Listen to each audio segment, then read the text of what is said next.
ada satu kecenderungan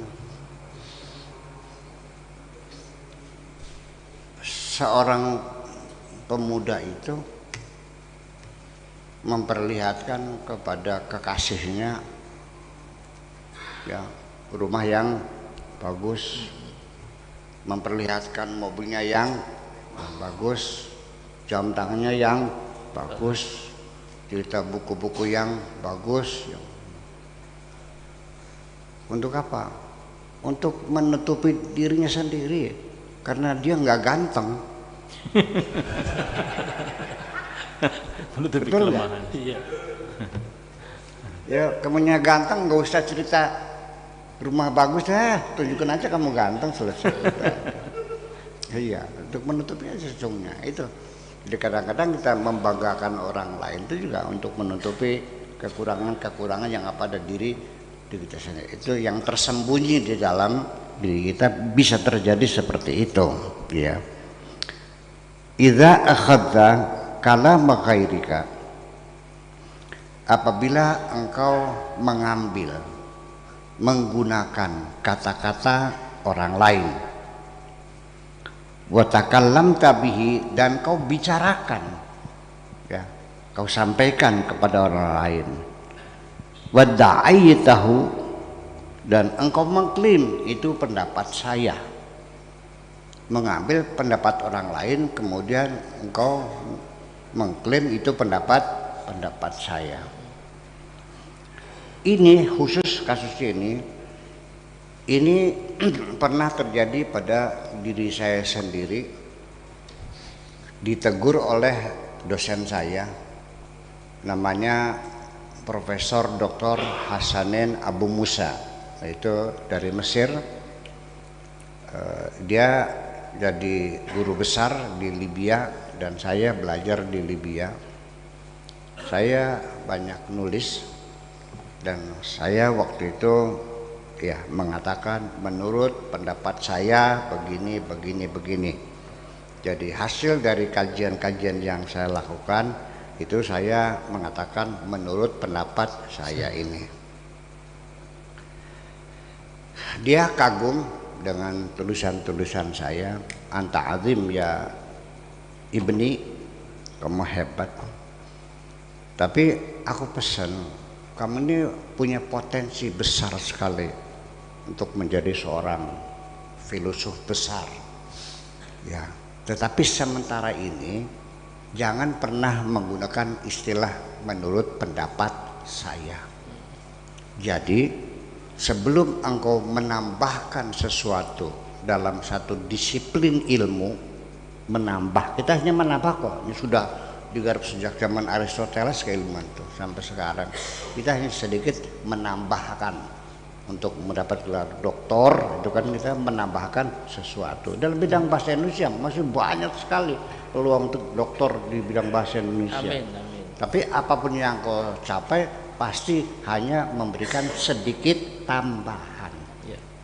Nah, sebelum engkau menambahkan ilmu pengetahuan, tolong dibaca dulu tulisan orang, pikiran orang dari zaman dahulu sampai sekarang terakhir, baru engkau berhak mengatakan menurut pendapat saya. Paham nggak?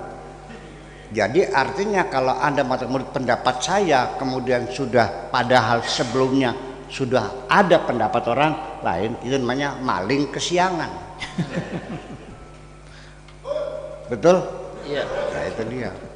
Jadi jangan lakukan pendapat saya. Yang lebih sopan mungkin menurut hemat saya. Kan gitu aja belum. Menurut penglihatan saya, kan gitu. Kalau dilunakan kalimatnya. Jangan sok angkuh seolah-olah engkau seorang pakar besar gitu. Itulah. Ya, ini perlu sekali, ini dalam etika berpikir ya. Dalam etika berpikir itu seperti itu.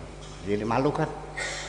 Menurut pendapat saya, sentuhan dengan istri sekedar nempel kulit tidak membatalkan wudhu. Sudah ada yang mendahului. Imam Maliki berpendapat begitu. Betul enggak? Iya.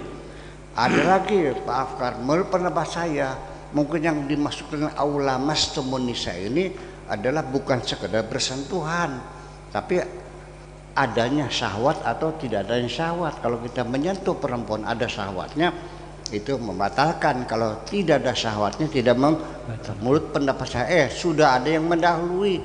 Imam Ahmad bin Hanbal sudah mengatakan begitu. Jadi kalau kamu pengen menambahkan ilmu fikih yang baru, ya baca aja dulu seluruhnya. Iya dong. Kalau tidak kan Anda apa namanya tadi? Paling kesiangan. Nah, itu dalam etika berilmu semacam itu. Jadi menurut pendapat saya, kalau tidak salah gitu. Agaknya ada kalimat pelembutan agaknya menurut pikiran saya, ya jangan ini pendapat saya itu dihindari semacam itu. Apalagi di dalam hal-hal yang masalah spiritualisme ini, ya kan gitu semacam itu. Oke. Jadi kan malu kalau Anda mengklaim pendapat saya ternyata ada yang mendahului, kan menjadi malu jadinya. Gitu. Maqatadka qulubus salihina, akan tidak disukai, akan dibenci oleh hatinya orang-orang yang saleh. Nanti orang-orang yang soleh tidak suka sama kamu. Ya nanti Syekh Abdul Qadir Jailani juga marah. Dunun Al-Masrinya juga marah. Kamu gimana sih?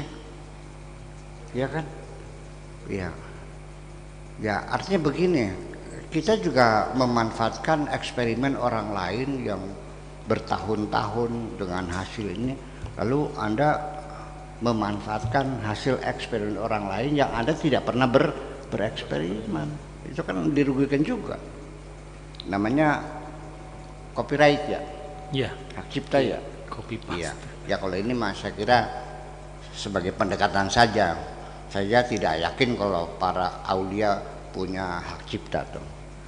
Ya sebab apapun yang mereka lakukan semuanya untuk Allah Subhanahu wa Ta'ala. Ya pasti tidak akan dipatenkan di Swiss ya.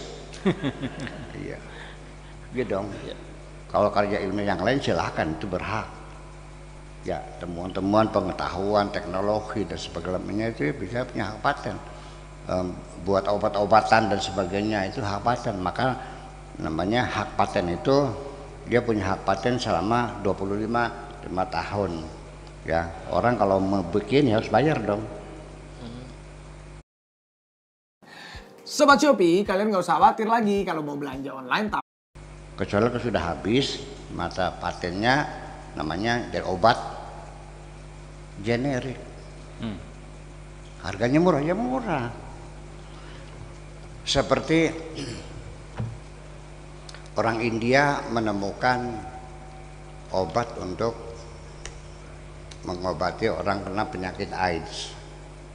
Ya, sebetulnya tidak mengobati sih, ya mungkin memperlambat kematian aja.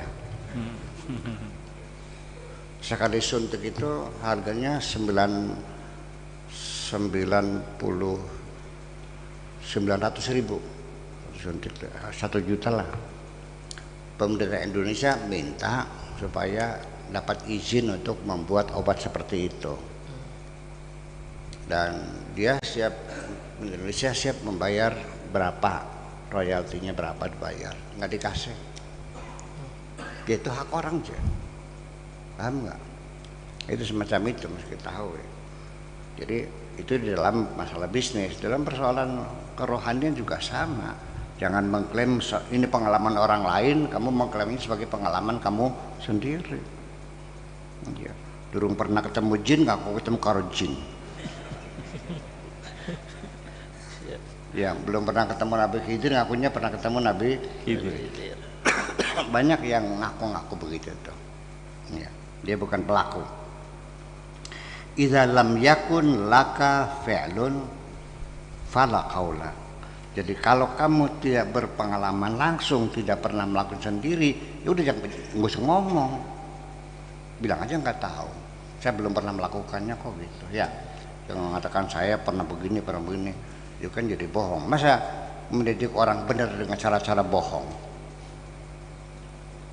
Mungkinkah mendidik orang supaya benar dengan cara-cara bohong. Mungkin nggak? Enggak. Ya udah, bilang aja nggak tahu. Apa sih salahnya orang bilang nggak tahu? Memang malu gitu bilang tidak tahu tuh. Iya.